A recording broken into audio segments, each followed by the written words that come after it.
Hey y'all, what's going on? This is Paul, your hip hop relationship and recovery coach, and I'm bringing to you another Kick Your Butt Out episode. As usual, before I go off into what I'm going to talk about today, I have to say what I always say, and I strongly encourage you to hear this so that you can incorporate this into your lives, and that is, if you're looking for a butt, it's going to always be easy to find one. And that, my friends, is a promise. Now, it has come to my attention that I need to break down what, if you're looking for a butt, it's going to always be easy to find one means. So just take the word butt out and put excuses. If you're looking for an excuse, it's going to always be easy to find one. And that, my friends, is a promise. So now everybody has understanding of what kick your butt out means. Thank you so much. I needed to clarify that. And I appreciate you all for looking for the understanding and the clarity. Now, last week, I started a 2-part series called But Your Dimensions Ain't Well. And I'm talking about the 8 dimensions of wellness. And I got the information, again, from the textbook that I used to study to get my certification as a recovery coach. And I've learned that even though it's in a book based off of recovery from substance use disorder, whatever the case may be, these 8 dimensions apply to every last one of us on this earth. It doesn't matter whether you have had issues with substances or not. These 8 dimensions apply to all of us. That's one of the reasons why I've decided to talk about these 8 dimensions on these 2 particular episodes of Kick Your Butt Out. And that's one of the things that's been harmful and a hindrance to many of us is that, well, because I didn't do this, that doesn't apply to me. Or I don't do that, so that don't apply to me.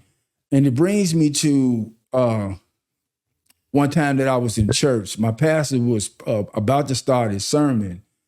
And he had, I'm going to paraphrase what he said. However, he had talked about because we couldn't keep the commandments, we couldn't keep the law.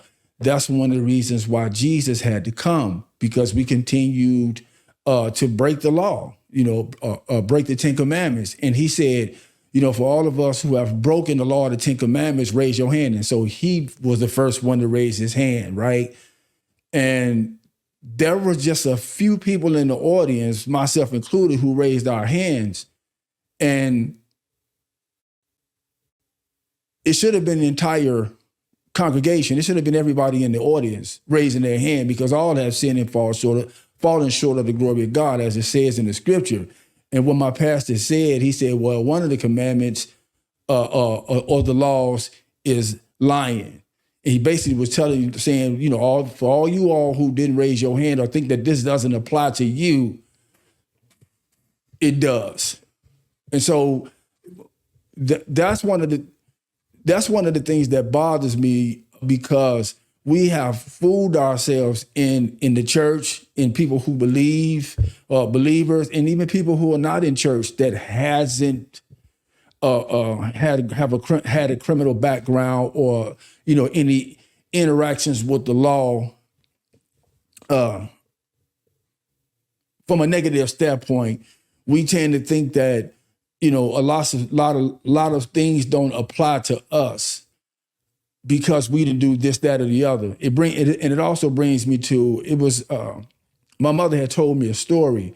One of her siblings had passed away, and they were celebrating her. They were celebrating her, right? And so one of my mother's other siblings was there. And unfortunately, some of my mother's siblings had suffered from substance use disorder as well. This one in particular was one of them. So she came to the gathering and all of that kind of stuff, and she asked my mother for some money. My mother said, I'm not giving nobody any money to get high. And my auntie replied, I'm not going to use it to get high. I don't get high anymore. I changed. My mother's reply to that was this: no, you didn't, because if you've changed, you wouldn't have to tell anybody.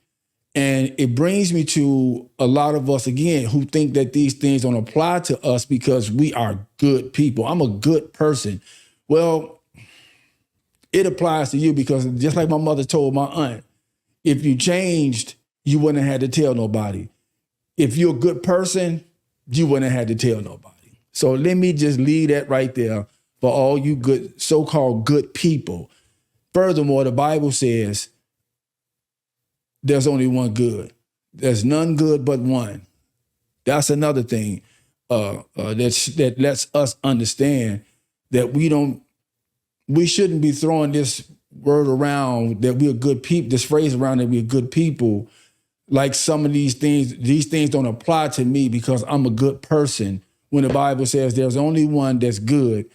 The other thing is you're saying you're good like somebody else is bad. And God, to my understanding, when you read the Bible says that everything God created, he said it was good. Now, if he created us and he said it was good, what my understanding is we're good people who make bad decisions. That's what that is. That's one of the reasons why we all need Jesus. So I said all that to say, we have to stop allowing these quotes and phrases that somebody in the world, right, that don't even believe in God or doesn't have any relationship with God created, and stop throwing those things around like it's something that comes out of the Bible. Because I promise you, whoever created that "I'm a good person" phrase is probably not somebody who has a relationship with God. Now I'm going to leave that alone. Anyhow, let's get to part 2 of the 8 dimensions of wellness. But your dimensions ain't well, part 2. Again, this is some very powerful information. It applies to all of us. And I want to have conversations around this so that you can see the areas that it applies to you in, and what can you do, or what can we do to assist one another in getting these 8 dimensions of wellness to a healthy balance. Again, I talked about not being perfect. A healthy balance, just a healthy balance. And just finding out the areas that's lacking. Because if you're not working on the areas that's lacking, all of the areas are going to end up being lacking as well. So last week I talked about the first 4, and the first 4 of them, they dealt with us personally: spiritual, emotional, physical, and intellectual. That's dealing with us personally. Well, how's your the spiritual part of you? Where are you at spiritually? Where are you at physically? Where are you at emotionally? Where are you at intellectually? Where are we? Are we in healthy places in those 4 areas? Or do we need some help to improve on wellness in those 4 areas? Because again, like I said, I promise you, I don't care who you are or who you think you are. These 4 dimensions apply to you. And if you want to be honest with yourself, I promise you, you'll be able to say, okay, maybe I need to tweak some things in that area, or this area, or these areas. So I'm going to talk about the second 4 second 4 that leads to the entire 8 dimensions of wellness. And so without further ado, I'm going to get to number 5. And the 5th one is environment. My mother said it like this before. She said, if you hang with 9 broke friends, guess who's going to be number 10? One of the other ones that people throw around a lot: you show me your friends and I'll show you who you are. And all of these things are very true, powerful, and very important because you're going to end up being like the environment that you are around. You can't expect, listen, if I'm with three people who all they talk about is being poor, poverty, darkness, death, if I'm with them and we spend a great deal, all of us people who are inside in society, whether you working, going to school, or whatever the case may be, we have interactions with other people a great part of the day. So we have to be careful about the people that we have in these interactions with, because again, like I said, the people that you are around, the people that you spend your time with, whatever your environment looks like, you're going to end up conforming to in one way or another. Even if you don't conform to it, let me say, even if you don't conform to it fully or in all areas of your day or your time, you'll be one of those people that's living two lives. You're this way in one environment and you're that way in another. Me personally, my practice is to show up the same Paul in any environment that I'm in. I've lived a great deal of my life showing up in environments as another person. I'm one way in this environment, and I'm this way in the other environment, and it really didn't help me out at all. So I like being Paul in every environment that I go into. The same Paul, you're going to see me the same way. Whatever way I show up there, that's the way that I'm going to show up here. That's just the way I live. And so our environment is important, and I'm gonna read what it says. It says good health. Healthy environments, good health, by occupying pleasant, stimulating environments that support well-being. I was talking to the guys at the treatment center on yesterday, and I had to make sure that I say this because I hate the statement straddling the fence. There is no fence. You are in, out, on, off, up, down, front, back, forward, backwards, whatever. There is no fence. So if you're not in environments that's going to stimulate and support well-being, you're in environments that's going to stimulate and support ill-being. Period. That's just it. That's just all. So how can we? I want you to think about the environment that you frequent.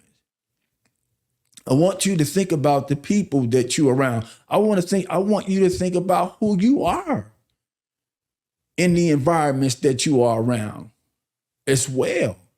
You need to, because I remember years ago, when you had your parents, all of the parents are telling all of the children, obviously in the privacy of their own homes, stop hanging with the wrong crowd. Stop hanging with the wrong crowd. So it's 10 of us, right? And all of our parents are saying we the wrong crowd. All of our parents are telling us that you hanging with the wrong crowd. Then you the wrong crowd. So what am I saying? It's not always someone else. I may be a detriment to the environment, not helpful to the environment that I'm in, and especially if it's a healthy environment.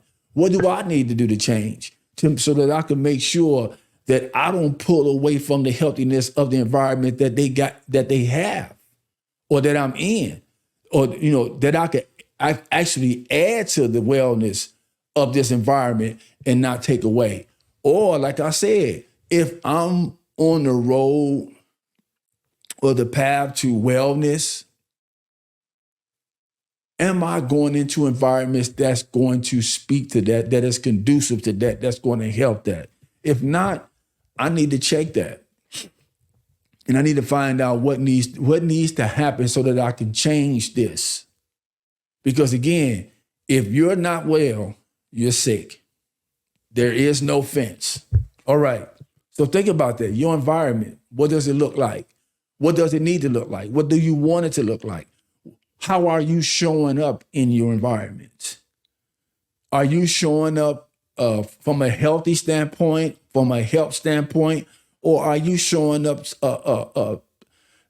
sucking the life out of the environments that you are in? Very important. And again, I promise you, this applies to everybody. All right. So I'm gonna get to the next one. Your social settings. Again, goes to environments. When you in your environments, who are you around? What are you socializing about? Are you in these social environments, backbiting, talking about people, focused on what somebody else is doing, what somebody else ain't doing, what somebody else could be doing? Because if you in social environments that speaks to all of that kind of stuff, and you're engaging in it, you got to take a step back and see, who am I? What part am I playing in continuing to allow this madness or sickness to be perpetuated? Excuse me. Your social environments are very important.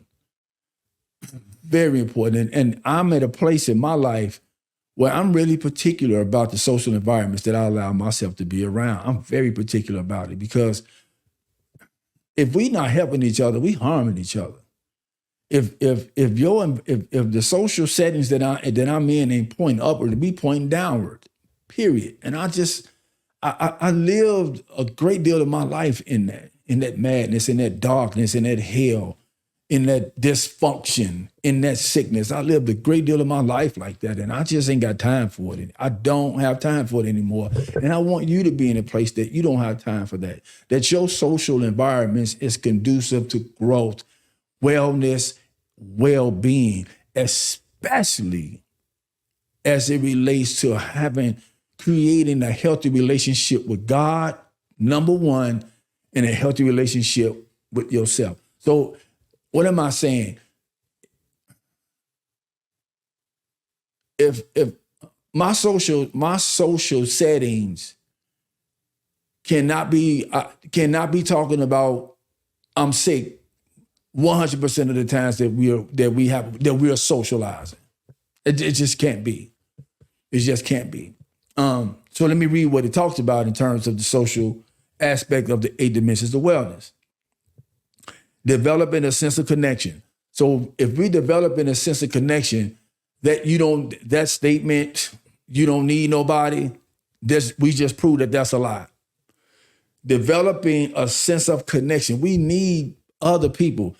I say it like this all the time. Everybody needs somebody. Just don't let that somebody be anybody.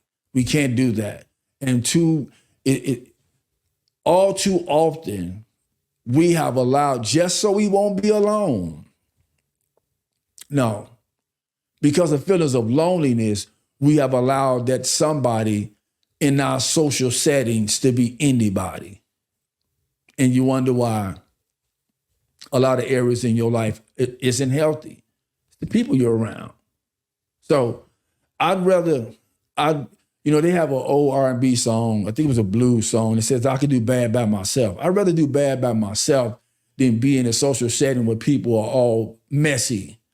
However, under the same token, I know that I'm not created to be by myself, because the Bible says man must not be alone. So we need each other. We've been created with a need for connection. Let's make sure that the connections that we are attached to are healthy, right? So it says, developing a sense of connection, belonging. Stop trying to belong to anything. What do I mean by that? Let me say it again like this. We want to be a part of something so bad that we'll belong to anything. We'll attach ourselves to anything and anybody And these social settings are not healthy for us. And I'm not calling nobody bad. I'm not gonna ever call anybody bad. I'm just saying, if you just there just to belong, you need to take a step back and check what's going on inside of here and in here. You need to take a step back and find out what's going on so that you can change that. I don't want to belong to just anything. I did that too many years of my life. And I had abandonment issues. I felt abandoned. I felt lonely. And so anybody who would allow me to be a part of their circle, I did it. Very unhealthy. And I know some of y'all out there who listening to this podcast or listening to this episode is doing that same thing right now. I want to help you get out of that. Like I said, we all need somebody. Just don't let that somebody be anybody. So now, developing a sense of connection, belonging, and a well-developed support system. So again, I don't need nobody. We need to kill that. We need to kill that. One of them, unfortunately, somebody near and dear to my heart had adopted that mindset because somebody taught it to her. I don't need nobody. And yes, you do. Yes, you do. And the person who taught her that is alone right now and lonely right now. So I'm gonna leave that there. But anyway, a well-developed support system. How's your support system? Is your support system supportive from a standpoint of holding you accountable? Or is your support system a bunch of yes men and yes women? I'm gonna say that again. Is your support system a system that holds you accountable? Or is your social support system a system that's a bunch of yes men and yes women? And you wonder why you're not growing. And the thing about a lot of us, watch this. God will give us support systems that'll call us on our mess. And the minute they call us on our mess, we run and go find another group and hope that they yes man or yes woman us. And that's a shame. But again, I don't need these 8 dimensions of wellness because I'm not a person in recovery. I'm not a person who has had issues with drugs and alcohol. So I don't need that. Well, I just proved that you're wrong. Because some of the people that I know who does this, who practice this, has never had any issues with alcohol or any form of substances, drugs or whatever. Never. But I know people right now that when people who are a well-developed support system that says, hey, I want to see you grow, brother. I want to see you grow, sister. So I'm going to hold you accountable. Soon as they get that, they run. And they go find somebody else. And then they start the same vicious cycle over and over and over again. But again, like I said, I'm not a bad person. I'm a good person because I ain't never had issues. Well, you are the issue. That's probably why you ain't never had issues, because you are the issue. Let's change it. Now, I'm not talking about anybody. I want to help change it. That's one of the reasons why I'm doing this this particular segment on the 8 dimensions of wellness, or this particular subject on Kick Your Butt Out. This particular subject, because I know for a fact that this needs to be talked about. So again, your social settings, developing a sense of connection. Again, we're not created to be alone. Belonging to something that's helpful, not anything. And a well-developed support system. We all need support systems, and they have to be working in well-developed support systems, because we are not going to we're going to continue to be stagnated. Put it to you like this. We're going to continue to have the buts.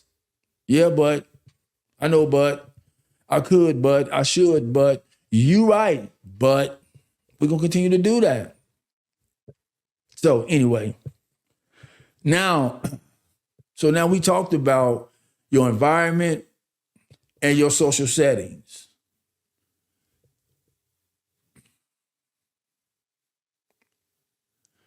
I have to say this. I have to say this. If the environment that you were in wasn't healthy for you, you left the environment, went somewhere and got healthy. Stop fooling yourself. I've done it before myself. Stop fooling yourself into believing that now that I'm healthy, I can go around this environment, this old environment, because for maybe this old environment is changed and they healthy, or maybe I could help them change. No, not gonna happen. You're gonna end up being back the same way you were before you left that environment. So be careful. Your environments and your social settings are very important, and you have to be meticulous about them. You have to pay attention to them because you are who you hang around. You are who you hang around, period. All right. So now the last two, it has everything to do with from a financial standpoint and from an occupational standpoint.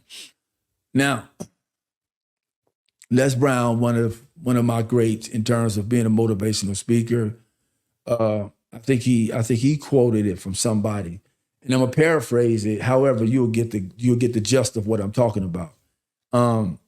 He said that it's one day a week where depression, anxiety, suicide ideation it kind of peaks.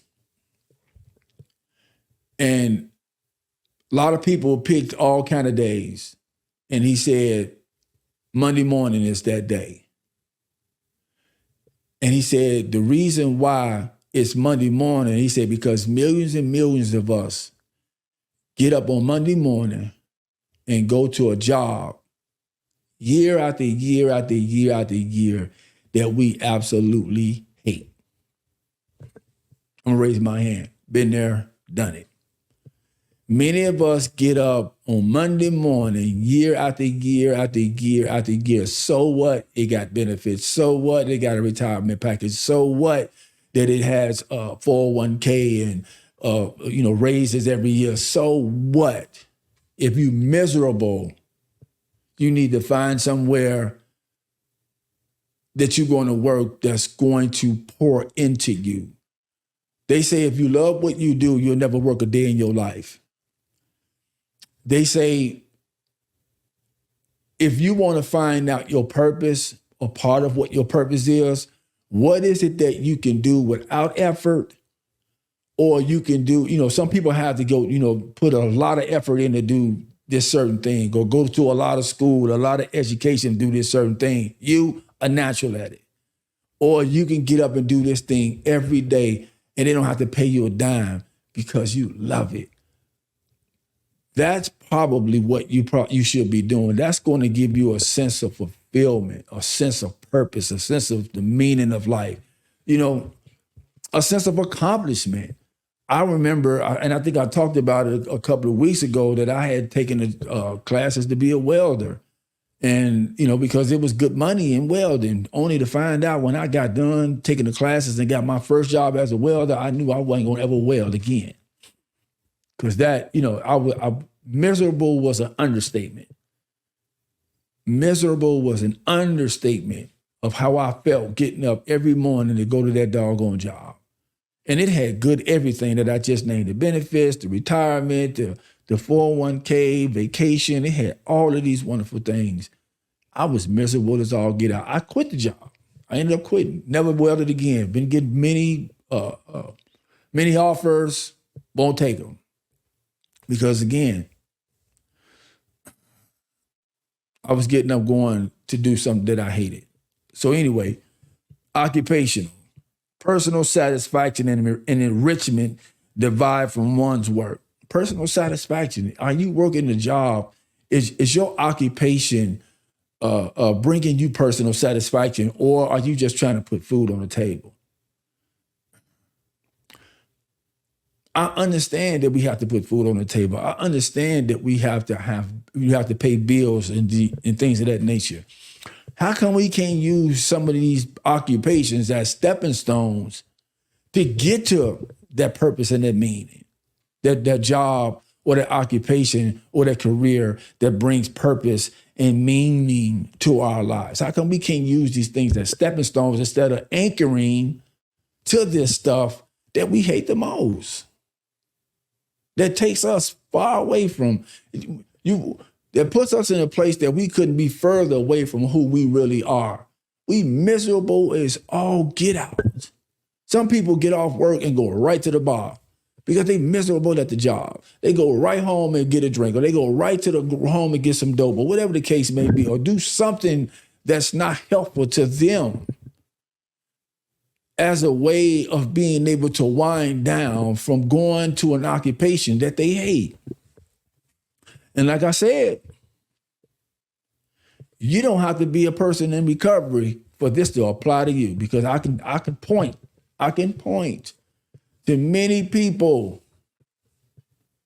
that's working right now, has a good occupation right now, and absolutely hate it.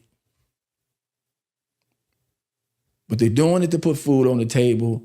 They're doing it because the American dream or society says that this is what you're supposed to do. And the crazy part about it is that the American dream and society that's telling you to do this, they ain't doing it. They doing something they love. And that's crazy.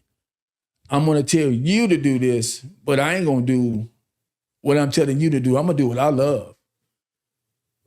That's the world that we live in. Again, social settings, environments. You got people speaking in your ears this garbage about what your occupation, speaking in your ear this garbage while they not even doing it.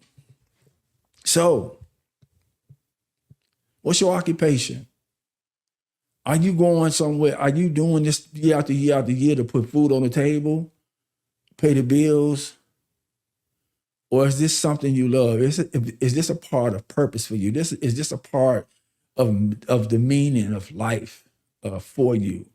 Because if it's not, I'm going to strongly encourage you, brother, sister, man, woman, please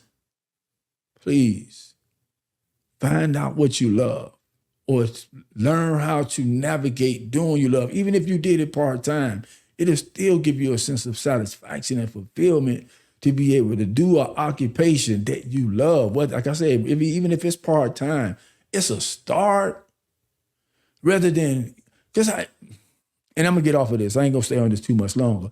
I hate to hear people complaining about their jobs. Go to work every day, faithful. Don't miss a sick day. I mean, don't take no sick days. Better take vacation. I'm talking about committed to these jobs, these occupations, and hate them. Absolutely hate them. You hear them talking about it all the time. I remember my wife. We had to make it, we had to set a boundary where you couldn't come home and talk about work, because the conversations about work weren't positive. They weren't positive. Is my wife doing what she loved? Absolutely.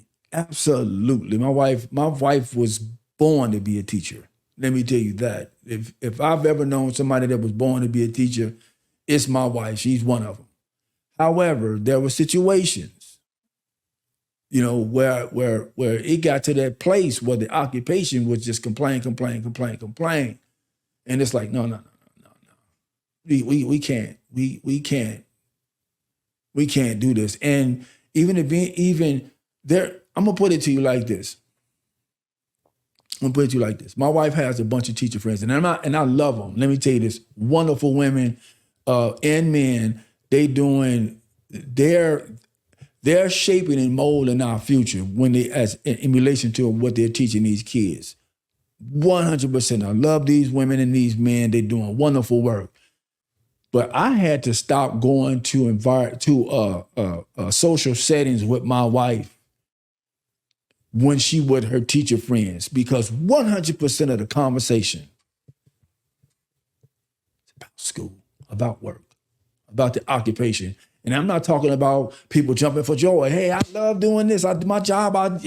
Nobody is doing that. Everybody is complaining. I'm going to leave that there.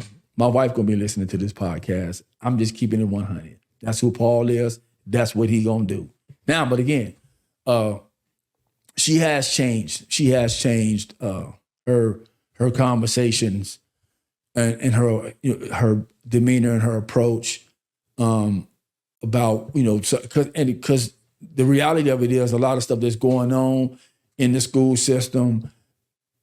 America ought to be ashamed of themselves. Let me tell you that. We ought to be ashamed of ourselves, the way we treat veterans and teachers, because those are two of the most important occupations in this country, or in this world for that matter.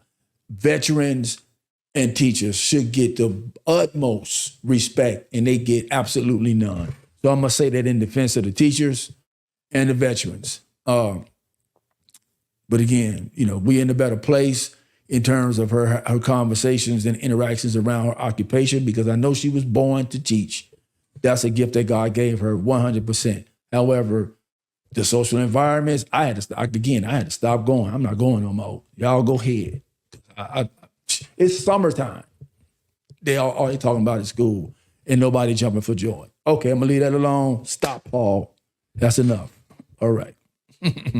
Anyway, that was number 7. Number 8, and the final dimension of the 8 dimensions of wellness is financial. Many of us, myself included, have been or are actively financially sick. What do I mean by that? I'm not saying that you don't have the money. I'm saying that you're not spending it right. Me personally, spent 30 years getting high. So financially, I was sick as all get out. I'm gonna tell you that truth. And so we have to learn how to be healthy and well in that aspect or that dimension of our lives also, because our finances are very important. We want to go on vacations. We have to pay our bills. It's lots of things that we need to be healthy. We need finances in order to be able to do and operate in, and we need to learn how to be healthy and well with our finances so that we can continue to operate in those areas. The Bible says this. It says the borrower is slave to the lender. And if we're not financially healthy, right, we're going to continue to be borrowers and be slave to the lenders. God says that I'm going to make you the head, Oh, no, not the head. The head and not the tail. Above and not beneath. The lender and not the borrower. We flip that around though. We're the borrowers and not the lenders. We live in a society that teaches us to spend money that you haven't even made yet. Been guilty, trust me. Trust me, been guilty. Getting well in that area. My wife and I are doing some wonderful work in terms of getting well in the area, because if we've been through a lot of stuff over the years that we have been together. However, one of the areas that has always been a strong suit for us is that financial standpoint. We have been really good stewards in terms of taking care of our finances or being healthy from a financial standpoint. We kind of fell off, going through some of the things that we had gone through. However, we are back on track and making that thing well the way that it needs to be well. So again, you don't have to be a person in recovery to understand that you sick financially. You don't know how to manage finances, and you need to learn how to. You need to get a healthy balance with learning how to handle your finances. They said, do what you have to do so you can do what you want to do. And the thing about many of us in society or in this world is that we do what we want to do, not what we need to do. And that's from all of these dimensions, especially from a financial standpoint. So what it talks about from a financial standpoint, satisfaction with current and future financial situations. Are you satisfied with your current financial situation? If you're not, let's work on getting it satisfied. If you satisfied, listen, if you satisfied with always owing people, more power to you. I hope that that's not your mindset. I hope that is not your mindset. But if you're not satisfied with where you are financially, let's work with each other and help each other to get healthy in that area. Lots of marriages break up because of finances. They'll break up because of finances before they break up because of infidelity.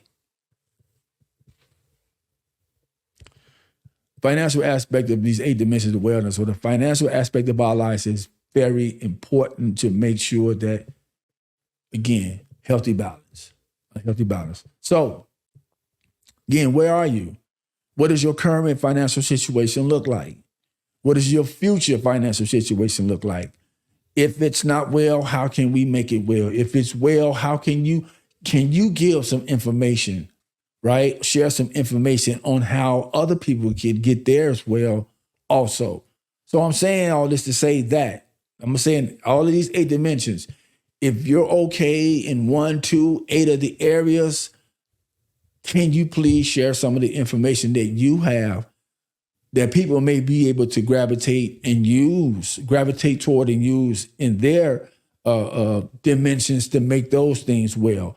Or if you're having some challenges, right, or some struggles or some obstacles, mountains, demons, whatever you want to call it, in any one of the 8 areas of the 8 dimensions of wellness, I want to help. Kick your butt out. Maximum You Coaching wants to help to make that thing well. I told y'all a couple of weeks ago, maybe last week, that I couldn't be on here talking or go and speak to my clients about being well while I'm unhealthy from a physical standpoint. I couldn't do that. So I'm on a health challenge. I'm doing some wonderful work. I've already met the goal in terms of the weight that I needed to take off for the challenge itself. But I invested in myself a little bit more in that I paid some more money to go beyond the challenge and have a coach that's going to hold me accountable. And he holds me accountable and helps me out a great deal. So I can continue to do the work that I've been called to do. I got to be healthy, especially from a physical standpoint, in order to continue to do the work that God has called me to. And you have to be as well, because somebody needs your wellness in some area of your life. Somebody needs you to be well. Somebody needs you to be healthy. Somebody needs you to be okay. Somebody, whether they're in your family, friends, or somebody you haven't even met yet. They need you to be well and healthy. So the 8 dimensions of wellness, I'm going to read them off again from 1 to 8. The first dimension, again, I always say it's the most important, is the spiritual dimension of wellness. The spiritual dimension. Number 2 is the emotional. Where am I spiritually and emotionally? The number 3 is physical. Where am I spiritual, emotionally, physically? Number 4 is the intellectual. Where am I spiritually, emotionally, physically, or intellectually? Number 5 is environmentally. Where am I from an environmental standpoint? Number 6 is social. Where am I from a social standpoint? Number 7 is occupational. Where am I from an occupational standpoint. Number 8 is financial. Where am I from a financial standpoint? Where am I? Is it healthy? Where I want to be, is that healthy? Let's work towards that thing, y'all. We together can do this. The first thing we have to do is want it. The second thing we have to do is get rid of the yes men. Stop looking for yes men and yes women. Get somebody that's going to hold you accountable. That's going to hold us accountable, because that's the only way that we're going to grow.